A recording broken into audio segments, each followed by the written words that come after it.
आपने इस महत्वपूर्ण शॉर्ट ड्यूरेशन डिस्कशन में मुझे भाग लेने का मौका दिया। मान्यवर राष्ट्रपिता महात्मा गांधी ने, बापू ने कहा था कि इस प्रकृति के पास हर इंसान को देने के लिए सब कुछ है, लेकिन किसी एक व्यक्ति की लालच को पूरा करने के लिए कुछ भी नहीं। विकास की अंधी दौड़, पूरे दुनिया में टेक्नोलॉजी के नाम पर ग्रीन गैस का उत्सर्जन आज बहुत सारी प्राकृतिक आपदाओं का कारण बन रहा है मानव, और इसके भुक्तभोगी सिर्फ भारत देश ही नहीं है। यूरोप के देश, अमेरिका, दुनिया के तमाम अपने आप को कहने वाले विकसित देश, वो भी इस ग्लोबल वार्मिंग के कारण पीड़ित देश है मान्यवर। वो नजरअंदाज कर रहे हैं, वो इन समस्याओं को बार बार समझौता करने के बावजूद नहीं मान रहे हैं। पूरी दुनिया में ग्रीन गैस उत्सर्जन के मामले में भारत की भागीदारी तो मात्र 3% है, लेकिन अमेरिका जैसे देश, दुनिया के तथाकथित विकसित देश, वो इस पूरी दुनिया की ग्लोबल वार्मिंग के लिए, प्राकृतिक आपदाओं के लिए, प्रकृति के संतुलन को बिगाड़ने के लिए बड़े तौर पे जिम्मेदार है। और इसको लेकर समय समय पे जिनोवा में एक समझौता हुआ जिसका पालन खुद ये विकसित देश नहीं करते। जो टेक्नोलॉजी हमको सस्ते दामों में उपलब्ध करानी चाहिए, उस समझौते के मुताबिक हमें नहीं उपलब्ध कराते, और जिसके कारण से तमाम प्राकृतिक आपदाएं हमने झेली मान्यवर। प्राकृतिक संतुलन बिगड़ने के कारण एक नहीं अनेक घटनाओं के हम गवाह बने। हमने भुज का भूकंप देखा मान्यवर, हमने तमिलनाडु की सुनामी देखी मान्यवर, हमने उत्तराखंड की आपदा देखी मान्यवर, हमने जम्मू कश्मीर की आपदा देखी, हमने उड़ीसा के तूफान देखे, हमने असम के बाढ़ देखे, हमने बिहार के बाढ़ देखे, हमने कई क्षेत्रों में सूखा देखा मान्यवर।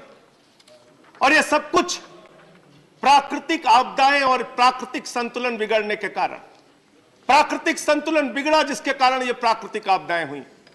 लेकिन इसका समाधान समय समय पे हमारे नेताओं ने दिया मान्यवर।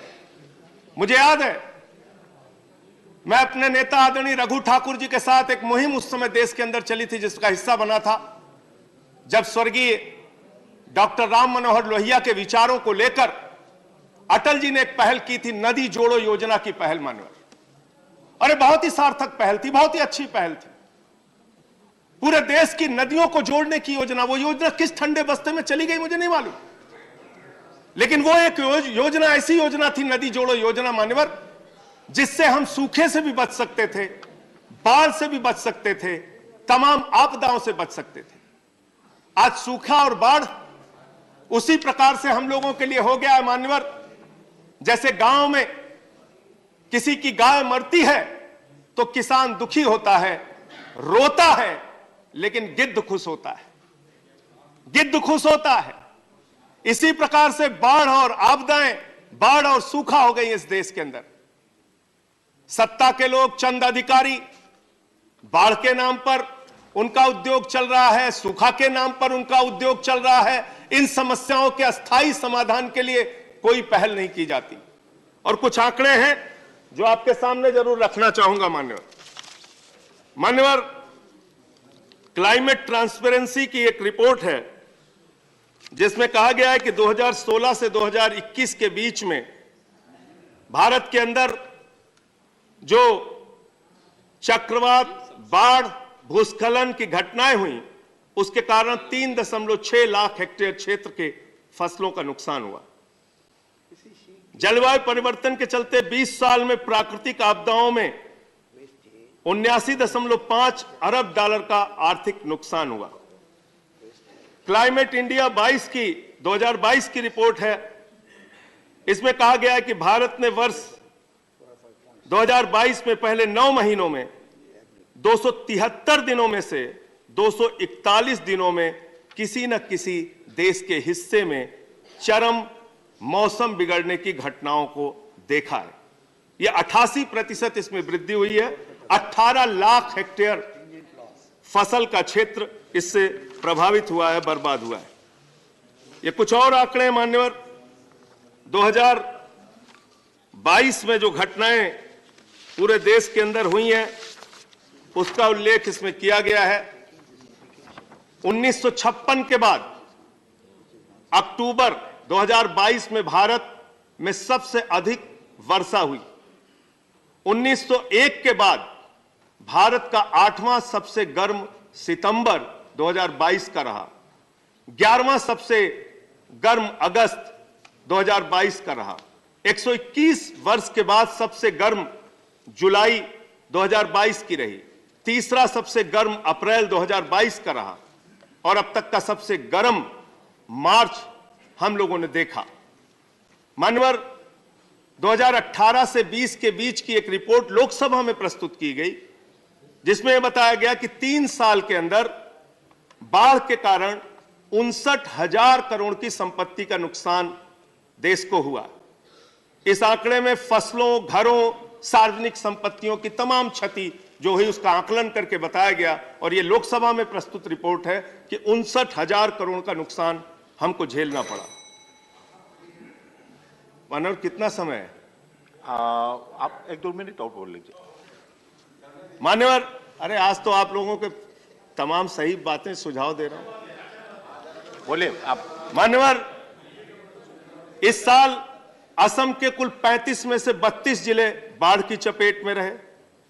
बिहार की 76% आबादी बाढ़ के प्रभावित खतरे में रहती है और 16.5% क्षेत्र बिहार का बाढ़ प्रभावित क्षेत्र रहा।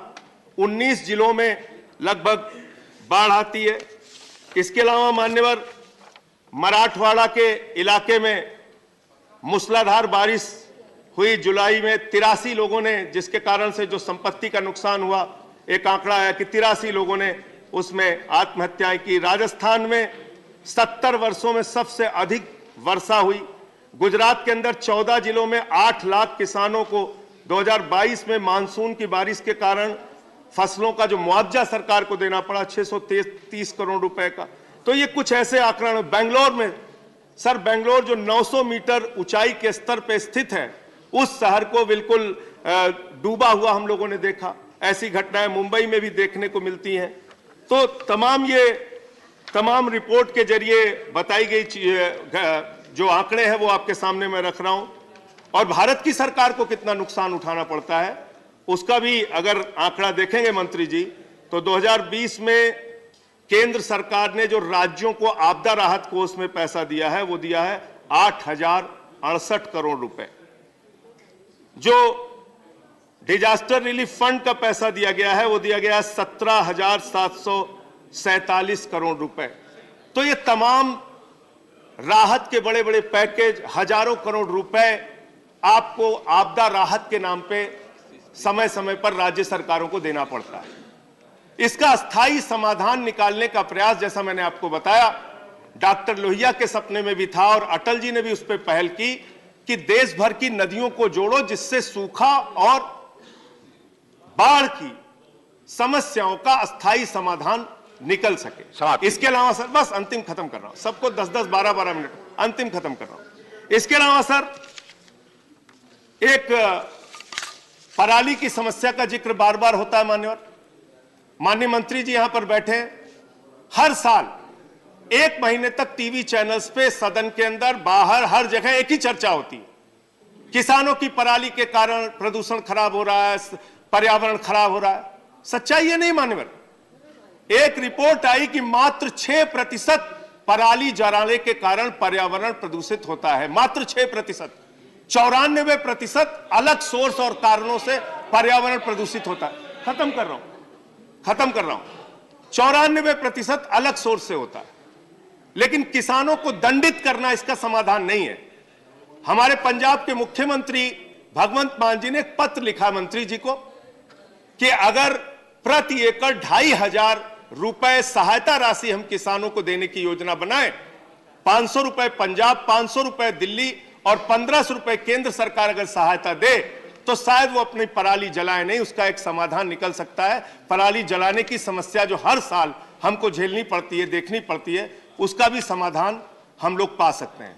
अंत में मानवर, इन्हीं लाइनों के साथ कि तुम्हारी फाइलों में गांव का मौसम गुलाबी है, मगर ये आंकड़े झूठे हैं, ये दावा किताबी है।